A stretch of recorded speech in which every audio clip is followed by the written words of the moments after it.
Hey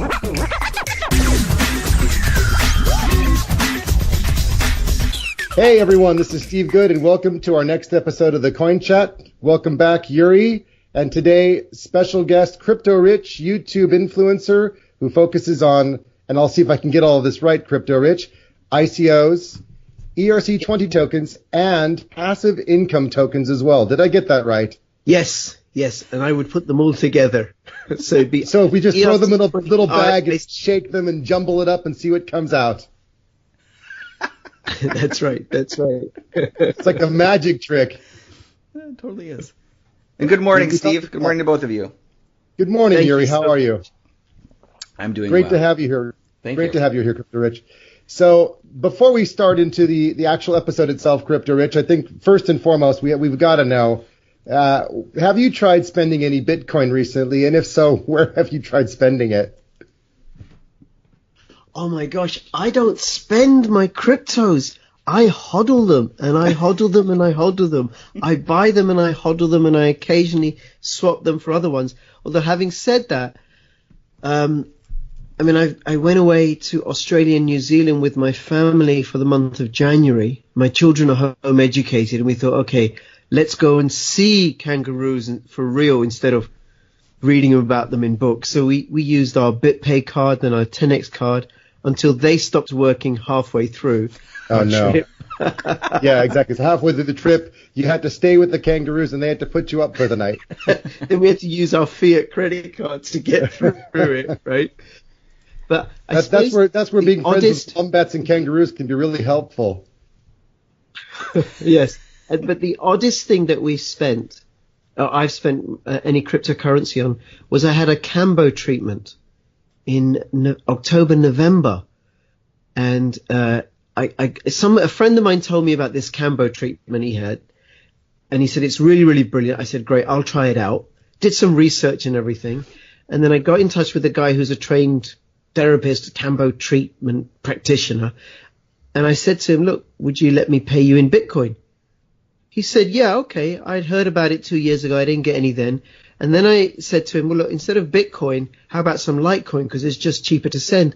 So he came over to my house. I set him up with an Exodus wallet, and I sent him some Litecoin. I even paid him a little bit more as an incentive that he would take the cryptocurrency. And what he doesn't know is that I bought the Litecoin over a year ago for about $3. So they did really well. And a Cambo treatment, by the way, Cambo is from this, it's a traditional South American treatment.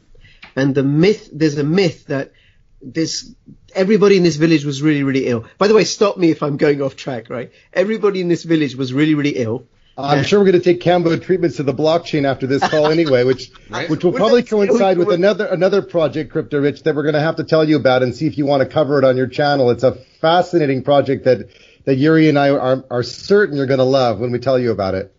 Mm-hmm. Okay. All right. Well, let me finish the Cambo story in case anybody is actually interested. So the story goes that everybody in this village was really, really ill. The shaman tried all the medicines, didn't work. He then took ayahuasca, and in his ayahuasca vision, the plant spoke to him and told him to go get the secretion of the Cambo frog, which is this bright green frog, which has no predators, because the toxin on the skin is so poisonous. If you ingest it or drink it or eat it or something, it will kill you. It'll kill a jaguar. But apparently, and the plants told him how to do this in this vision, is this is what the guy did. This is how they treat people now, is make a couple of superficial burns on the skin on my left arm, and then scrape the poison through the skin so it enters the lymph system. And then the thinking is that it goes to wherever the body says it's needed. So it treats all kinds of physical, mental, spiritual conditions.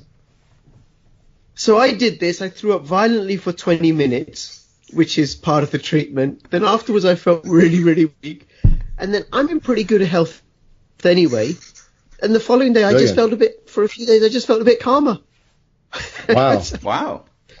And it wasn't the Venus flytrap that was the one doing the talking, I presume. No. Tragically, it's not hallucinogenic. What an image, right? Right. It's not hallucinogenic at all or psychoactive. I did ask. It just makes you throw up and it makes you feel better afterwards. Well, we're glad to hear you're feeling better. I am interested in doing one of those again, by the way, so I wasn't put off. So that's probably the oddest thing I've paid for with cryptocurrency. Okay, well, very impressive. That probably, yeah, that is impressive. I mean, that's certainly better than I'm doing with my spending on crypto. And I think, Yuri, you had a bit of an experience this week trying to spend your crypto. So you want to share what's going on in the world of gaming and gambling? I did. So I on occasion do a little sports gambling. And the site I use, which is sportsbook.ag, they now only take Bitcoin. Suddenly. I haven't done anything with them in like a year and a half. That would be a German website then. Yes. Wow. I would assume. So yeah, so they were, I mean, before that, you could pop in your credit card, but apparently it's been too difficult now, so they don't do that anymore. Now they only take Bitcoin. So I was like, all right, let me try this out. So I had to talk to their customer service agent on how they wanted me to do it, because they still trying to sort it out on their side. But because they're trying to get everybody to do it, they give you a 50% cash bonus for transferring money over. So I transferred $20, which by the time I figured it out, I think ended up being like $19.80 or something like that. And I did it from my Coinbase account, and they charged me a 5-cent minor fee. And it went through, $23 of it went through at 7 minutes. And you and I were talking, so I was checking the confirmations. I was amazed. That's fast for Bitcoin. There was one confirmation at 7 minutes, and it popped up on my account on their end. So what I was trying to do is see if I could spend it and then cancel it and see if that would like throw things off, but they wouldn't let me do any of that. But after always the disruptor, Yuri. I mean, you're always looking for trouble. This is why. I was like, so they did it so quickly. So they Rich, all I could say is watch out for this guy. He's trouble. So they had 2 confirmations, and I had $17 more show up in my account after 15 minutes. After 25 minutes, they had 3 confirmations, and then it took an hour for the full 6 confirmations. But again, after 7 minutes, for a whole $20. Yeah, exactly for a whole $20 to do all this. And they were confirming small amounts of the total amount through these transactions as they were going through? Yeah, I mean, they broke it up between, again, $23 and $17, which was how weird. Which is again was their weird math. So yeah. Then that's unusual, because normally it's just a single transaction, all of it shows up at once. So they're re-innovating how crypto works, I guess. That's really bizarre. Yeah, exactly. But I mean, everything. But you managed to make your bet on a Sweet 16 team over in the U.S., I guess, right? Using a German website. I did. With I made crypto. my bet. They didn't win this time, unfortunately. They were the team. Was it UAMB? They were the team that beat Virginia, like the only 16 seed team to ever beat a 1 seed. And so I was like, might as well just go for it. Let's let it ride. And they didn't. It was a really good game, but they didn't win. Okay. Well, but you managed to spend your Bitcoin, which is even better. I did. I managed to spend a little bit of Bitcoin, and then it went up like 10%, and now you're wishing that you would have had more money to gamble with. Exactly. Well, it's interesting because with the bonuses they give you, I wonder if I have to try to do the math, because they give you a 50% bonus for transferring over Bitcoin. I wonder if it's even worth it to like start. It may be really difficult to pull your money back out. I haven't gotten that far, so I'll table that for right now. Wow. Well, it's not like you've got anything to take out anyway. No, not really. Not this time, I don't. Nice. Yeah, so try winning, Yuri. It'd be so much easier, because then you'd have a story to tell about withdrawals. Oh, ouch. Yeah. Crypto Rich, feel free to jump in here and rip on Yuri. It's no problem. We do it every week. So I know nothing about gambling and betting sites and stuff, so I have nothing to say. Yeah. No, but on the flip side, you know a lot about ICOs. You've covered quite a few of them. I mean, are there any that really stand out? And you don't have to say the names, but any stories you could share of any that stand out as real obvious losers after you covered them? And you're thinking, how could I have covered this one? Oh my God, what a disaster. There is one that I did, and it's one of my favorite reviews, which is the Ether Delta ICO. Oh God, okay, well. Oh, I mean, when I read the white paper, and I got in touch with the team to try and arrange an interview, and I had many conversations with them via Telegram just to have an interview and give them a voice, but it never happened.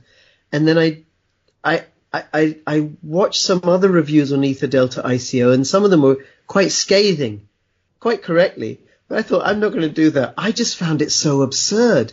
And in my video, I actually fell about laughing at the absurdity. They wanted $100 million to improve an already existing platform. I just found that was just so absurd, right? It's just so absurd. And what's happened since then, I can't remember the details, is that there was a whole several weeks where the platform stopped functioning.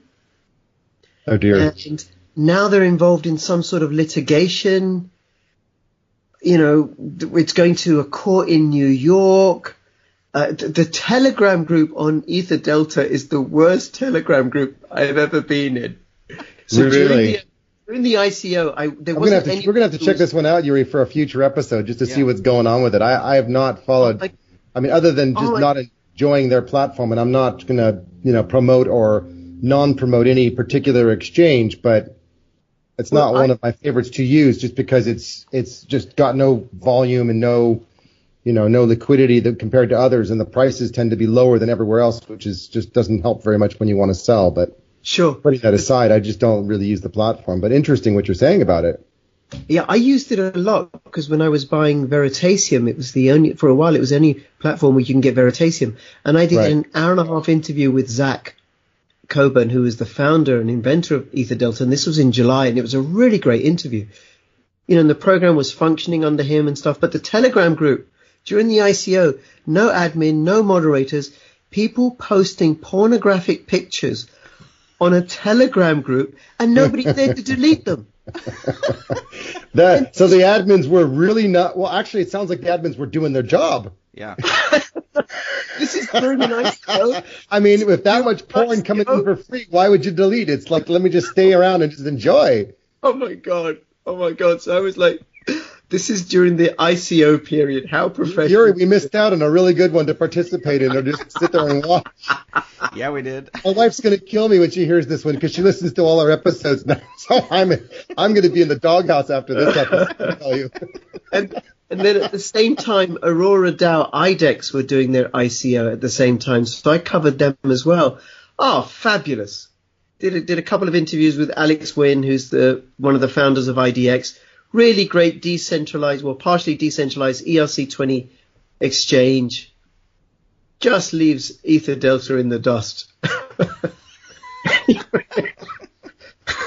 So that was probably... And since, of course, a lot of the coins you end up with dust, it was a very good pun there, actually, and you didn't even realize. So you're leaving the dust in the dust. Well, I'm a little bit particular about the ones that I invest in. I cover a lot of... my background, not everybody will know this, but my background is actually in child protection social work.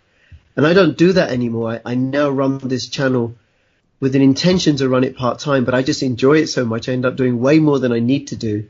I do sponsored videos, but I don't always invest in those sponsored videos, in those ICOs, even if I think they're really, really great ones. Like, I think Cool Cousin ICO is a fabulous ICO. I think they're going to be incredibly successful. And I base that on the fact that they're an already existing successful company, with just really growing like crazy, the company. They move it onto the blockchain.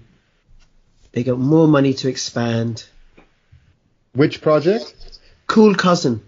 Cool Cousin. Okay, interesting. Yeah. I haven't heard of that one. They just started their pre-sale. I did about 3 videos on them, including an interview with one of the founders. Very interesting. And the only reason I didn't invest is because it doesn't give passive income. Right, okay.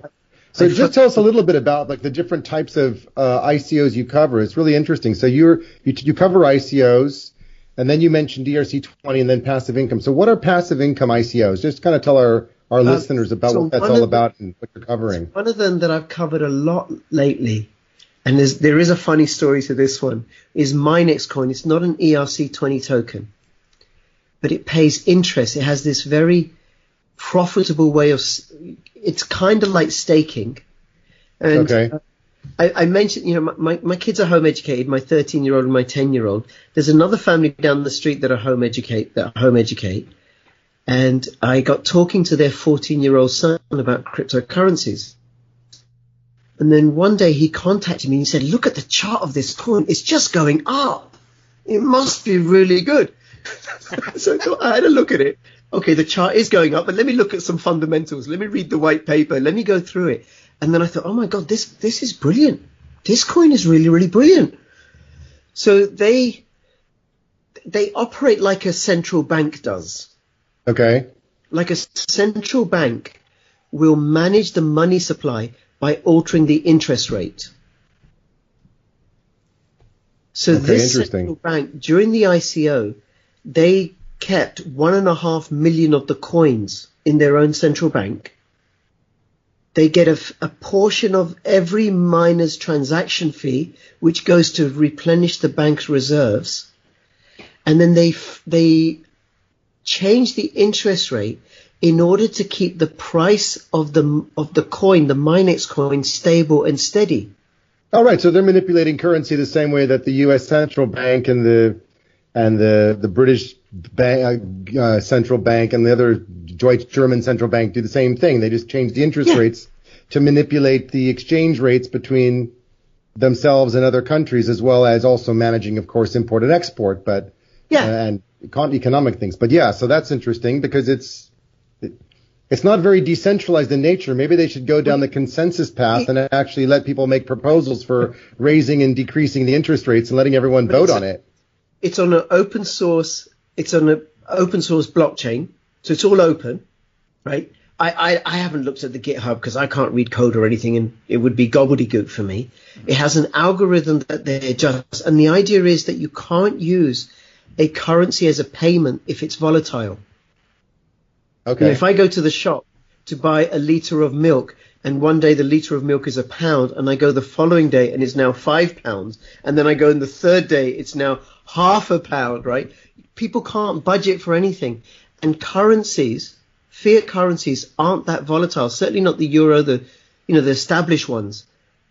So they're saying that we know how volatile cryptocurrencies are. Bitcoin. Yeah, unfortunately we do, and we've seen I think we've all probably seen a direct correlation between the massive drop in the market that occurred over the last month or so, really from the highs in December, January to present, and the impact that's had on all of our chat rooms and the Telegram channels and our viewership. I think almost like people got negative. It was like, oh, I think crypto sucks now, and I'm not going to make any money on it, and it's not to the moon now, it's only to the little asteroid that's someplace flying by Earth. And yet I found another project that's going to Krypton, which is pretty cool. So, skip the moon, let's go to Krypton, which is also pretty funny. Yes, which is where you and I met through... Indeed, yeah. So there's another project out there going to Krypton, which is El Pesa Krypton, which is a micro loans project that started its roots in Africa, and now they're expanding their business. It's a pretty cool project. Yes. So you've been covering that one as well, right, Crypto Rich? You've been looking at their company, what they're doing. And what's your feeling about you've spoken to their CEO and I've spoken to Ron several times. I've interviewed him twice, I think, and I'm going to do another interview with him. And cool. I've invested in El Pesa myself, right? Even though it doesn't give passive income. So I've broken my own rule there, right? But why I've invested is I think it's such a great project. And I know, as somebody living in the United Kingdom, in the West, I know that I don't get how important microfinancing is to the unbanked. Well, exactly. I mean, you think about these people in Africa, India, South America, Central America, they might have to drive 100 miles, 200 miles to get to a bank. Yep. And they just want to borrow $10 or $5 because that's all they need in the area they live in. And certainly that's what the El Pesa project is doing, which I think is an interesting project. So I'm glad we met there just in kind of, community chats discussing it because it's an interesting project. And yes, no, and I am doing a bit of advisory work for them as well, helping them. So it's no surprise I'm mentioning it, but I'm not promoting it, by the way. I'm involved, and I'm involved because of the fact that I really believe in what they're doing and the value benefit it brings to humankind and mankind. It's interesting to see, and there's several projects out there like that. And I always like to find projects that are actually doing good for the world, and that good translates to helping the world in other ways later on. And I think that's the whole idea of crypto, which is why I stay involved with it. It's not just about making money and pocketing coins, which a lot of people think is what crypto is all about. It's actually, at least for me, it's really very much about, how we can transform and change the world first. And, when projects are up and running and successful, you'll make money from them later anyway. Mm-hmm. Absolutely. Yeah. Absolutely. And I started off doing, I did 3 sponsored videos for El Pesa. And then I said to Ron, look, I think this is a great project. I'm going to support it anyway. So I'm not receiving any direct sponsorship from them for any of the videos that I've done subsequently. And right. You were saying about the difference it makes. Yeah, sometimes we have to just help projects because we believe in them and their cause. And that's certainly the case here, is when you see something really good, you just want to help them out because you just love what they're doing. So tell us about some of the other projects you've been coming across. What do you see changing in the market in terms of, what you've covered in the past and how the market's transforming? I mean, are you seeing significant shifts in the way that crypto companies are evolving and what they're offering and how mature or immature they are, or is it all still about the same as what it was a year ago, for example? No, it's very different. I think it's different now. There are more and more established companies moving their models onto the blockchain, and I think there's going to be more and more establishment figures and companies moving their models over, because it is the way the world is going to go. And just on that, I did an interview with a billionaire and a baroness a few weeks ago. Really? This is somebody who's been given a life peerage in the House of Lords, which is a legacy of Britain's royal past. Right? Wow. Which episode was that? Because this was one on Equicapital. Now the baroness. So you check that episode out, of course, on your channel. So the Equicapital episode is out there for people to have a look at and listen and hear what a lord and baroness will tell you about the world of cryptocurrency. That's right. Well, she's a multimillionaire, run a successful company. Right. He is a billionaire who's running successful hedge fund companies or VC capital companies. So they're moving their model onto the blockchain so that people can then invest in companies that their advisors say, okay, we think this is a great tech startup. And then you get a return on the profits. How interesting. Oh, nice. Well, I've actually had the opportunity of working with a baroness once, which is something I've never told anyone before, actually. I mean, why would I? It's not like something you tell everybody every day. Like, I was working with a baroness. I would totally tell everybody that all the time. Yeah, of course you would. And there's a lot of other things you'd probably tell people too, right? Yes, I would. I won't tell you all my royalty stories on this chat. Some of them probably go like a little too far. Yes. They're not as... Anyway, so before we go down the turkey coin track, which Crypto Rich won't quite understand, but we'll get to that in a minute. I had been working for a consultancy when I was in the UK. When I was in the UK, but when I was working with this consultancy in the UK, it was when I was working for them. And it was, a fairly prestigious consultancy, and one of our projects was with a government institution.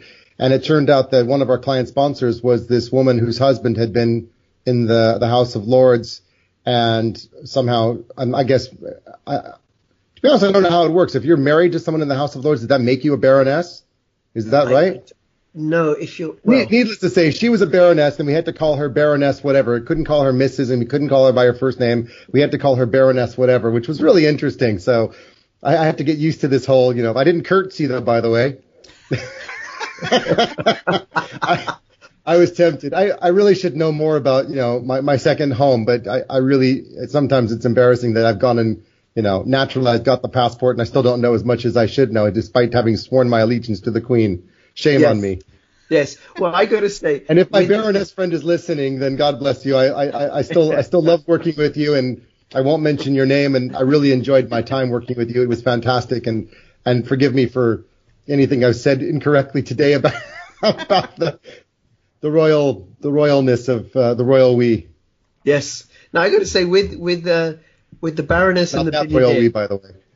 With the Baroness and the Baroness and the billionaire, I called them by first names, Doug and Michelle. Right. And, but to my own embarrassment and disappointment, I noticed that during the interview I was a bit starstruck. I didn't think I would be. I was hoping that I wouldn't be, but I was. Because I couldn't believe that they actually fitted in their schedule to talk to me. I'm not even the biggest YouTuber, because the kind of publicity they're getting publicity on MSNBC and the Daily Telegraph, which is the largest best-selling broadsheet paper in the UK, the Daily Mail, right? And I'm like, and they're going to talk to me on my little channel. Listen, Crypto Rich, you didn't even get starstruck when you got to talk to Yuri and me either. I mean, Oh, that will come in when I talk about you in another podcast about how completely starstruck I was with you guys. You are too kind, sir. Too kind. Yeah. But so we've got an interesting, ICO that we might want you to cover, Crypto Rich, which is called the Turkey Coin. Have you heard about it? Which one? The Turkey Coin. Okay. You haven't been listening to our podcast, obviously, so you don't know what's going on here. So, I mean, Yuri and I have got this running joke. Maybe it's not a joke anymore about launching the Turkey Coin because, not just people are underprivileged, but so are animals. Mm-hmm. Yes. And not just turkeys. There's lots of animals that are underprivileged, and maybe we just need to launch a project to help the animals of this world as well. I mean, some of them are underprivileged. Sure. Some of them get fed a little bit too much. I think there is a vegan coin, and I don't know if you've seen Jesus coin. Jesus coin is so, I've heard of Jesus coin. I read the white paper of Jesus coin, right? There's got to be a Buddha coin as well, right? Because we need a Buddha coin, because you've got something you got to rub a belly somewhere. Probably. And there's also a Cohen coin. Now, the Cohen coin isn't a joke. I actually think it's really smart, because it's a way for the Jewish community to use this currency in order to use within their community and support their own businesses. It seems legitimate enough. That goes back to that would actually go back to something that we talked about on episode 0, actually, which was the whole thing about what is a cryptocurrency, and there was a currency that actually goes back to, when was it, the 1900s, which was a Swiss currency that's used for businesses that still exists today. That was almost like the original cryptocurrency. Mm-hmm. Right. There was the Weir Bank, I think it was, right? Right. So, so interestingly enough, I mean, that kind of resonates in the same sort of way of, a coin that's within a community for businesses that still exist. Well, at least this one still exists, but maybe they should just merge them together. That's right, for peace and harmony between all. But the Jesus coin was really funny, really funny. There was this passage that just cracked me up. For donations only, right? Well, something like if you hold Jesus coin, just hold out a little bag and put your money in here, and then you can be healed. Yeah, something like you can buy eternal salvation through the blockchain, right? Well, yeah, and it's written in the blockchain, so it's immutable. Wow. So you've definitely That's right. There was a passage which just cracked me up with the absurdity of it, and I think the whole thing is done in tongue in cheek. They should put the whole Bible on the blockchain as well, so it's also immutable. Yes, non-Christians, Buddhists, Hindus, Muslims, Jews, they can hold Jesus coin, but they're still condemned to eternal damnation.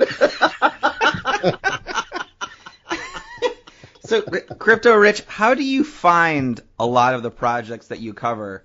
And especially now, since you've covered so many, what are some key things you notice that will automatically make this, the ICO more, let's say, more of a scam? Well, I don't know, more of a scam. It's more like I'm I'd like to answer it the other way. How do I find the ones that I do cover? Okay, that works. Yeah. Yeah. So I'm going to give a special shout out to Mahadin. I hope I say his name right. He's one of the admin on the Electronian Telegram group, and I think he's an admin on the El Pesa, or he's involved with El Pesa. And he was so politely, patiently persistent with me, kept messaging me, you got to look at El Pesa, you got to look at El Pesa, you got to look at El Pesa. All right, I'll look at El Pesa. You know, Crypto Rich, before I even got even remotely involved with, talking to El Pesa myself, I have to say that your same individual friend was pestering me as well. And this is one of the most, I mean, we've got to, I'll give a shout out to him as well. He's such a great guy because one, he's so committed to the projects he works on, and he's obviously worked on a couple as a community manager, and he's such a hardworking guy, and he's out there just, working for those projects, making them a success, and he pesters in such a nice way that you just want to talk to him. Like, I used to make a joke when I was in sales saying that I'm like a fluffy Rottweiler because, I'm persistent and I won't go away, but still people like me. Well, that's good in sales. Like, not him again. Jesus, would you just go away? We don't want to talk to you. But you're a nice guy, so we'll still talk to you anyway. And I closed a lot of deals when I was back in big corporate world because I was respectful and nice, even though I wasn't going to take no for an answer. Right. And he's kind of the same way. He's just like, you just want to give the guy a hug, even if you never met him. Yes, he's really committed.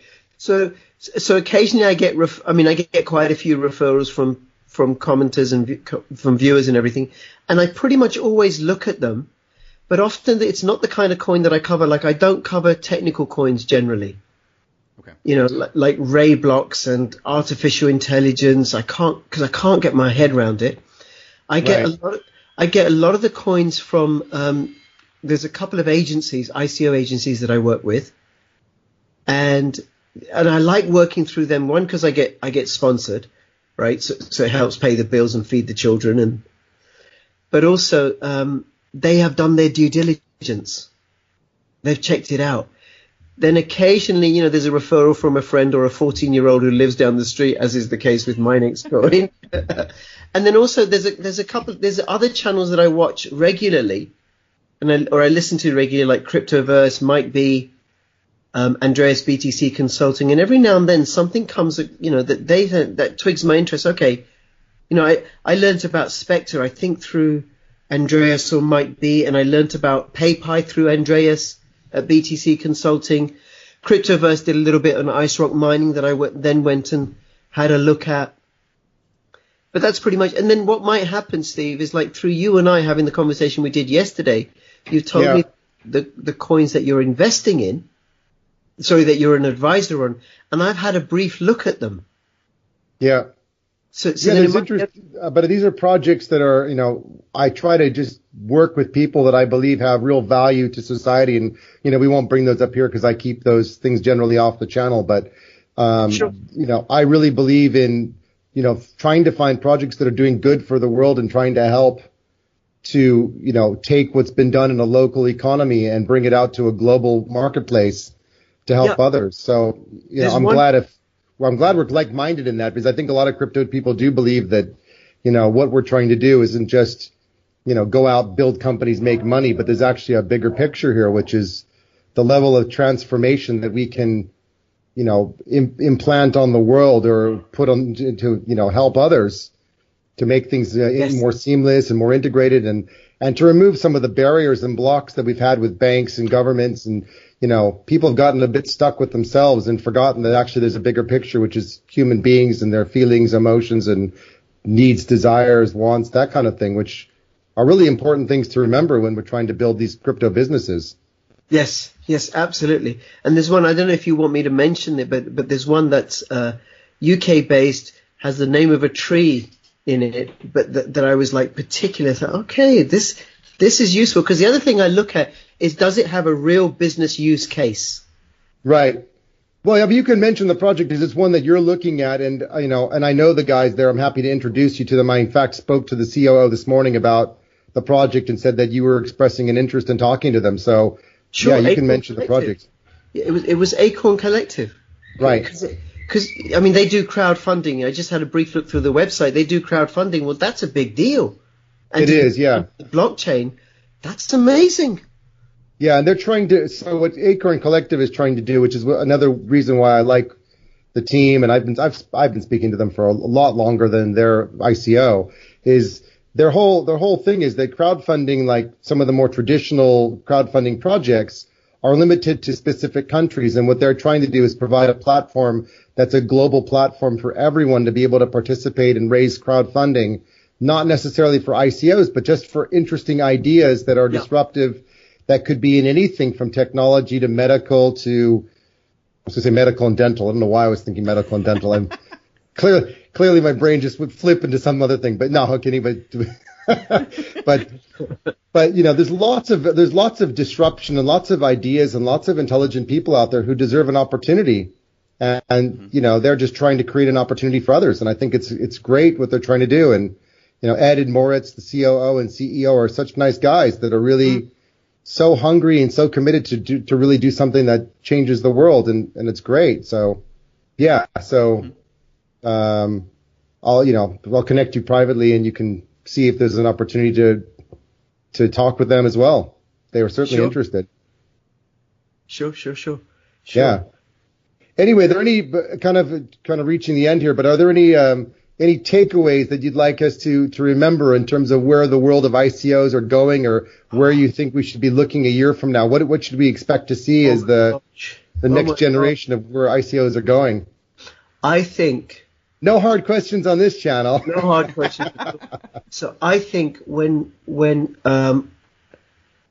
if I think of the coins that I've focused on and invested in quite a bit, and then there'll be other coins that I don't know so much about, which will have their platforms going live, right? I think that's it's like, I'm reminded of Elvis. Oh, it's not Elvis, Muhammad Ali. It will shake up the world. Popular. I can see how Elvis and Muhammad Ali would be very confusing to you. I mean, you know. They're both idols. Fly like a butterfly, sting like a bee. Let's not get Sting mixed into this now, because then he's going to be calling us going, why are you mentioning me? I have nothing to do with Muhammad Ali. That's right. But they're both actually heroes of mine, both of them.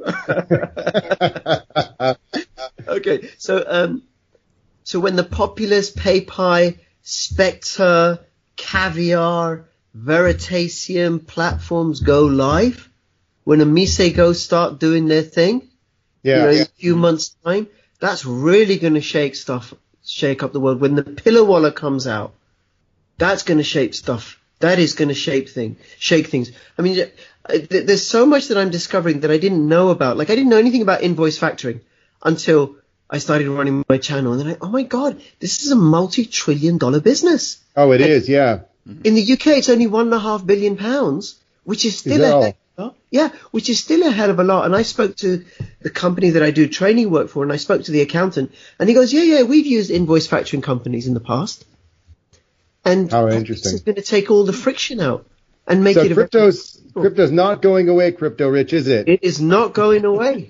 And do you think all this regulation and fear and FUD that's out there now is just a temporary thing that's causing all our channels to have lower viewers and readers and downloads, and it's all going to spring back up and be lively again? I think so. I do think so. The cat's out of the bag. You can't put it back in. You can't. I mean, they have not been certainly try, but he's got 4 legs and he can spring, so you can. I mean, the image you put a cat in the bag right now. Yeah, the claws. The cat is decentralized on the blockchain, right? A decentralized cat, 4 claws and 4 bags, right? Yeah. Hollywood and the major corporations and the U.S. government and other governments have not been able to stop Tor file sharing. When are we going to see our first movie on cryptocurrency, or our first? I know they've covered it in like a couple of different television shows. I think it was mentioned in one of the comedy shows in the U.S. The one with those nerds. Big Bang Theory. Big Bang Theory, right? It was so that was like one of the first episodes where it gave some legitimacy. When do you think we're gonna? I remember like the Facebook movie coming out and like, oh, so social media is real now. So when are we gonna see our first cryptocurrency movie, guys? I have no idea. I don't. You're writing the script for that already, and you just haven't told us.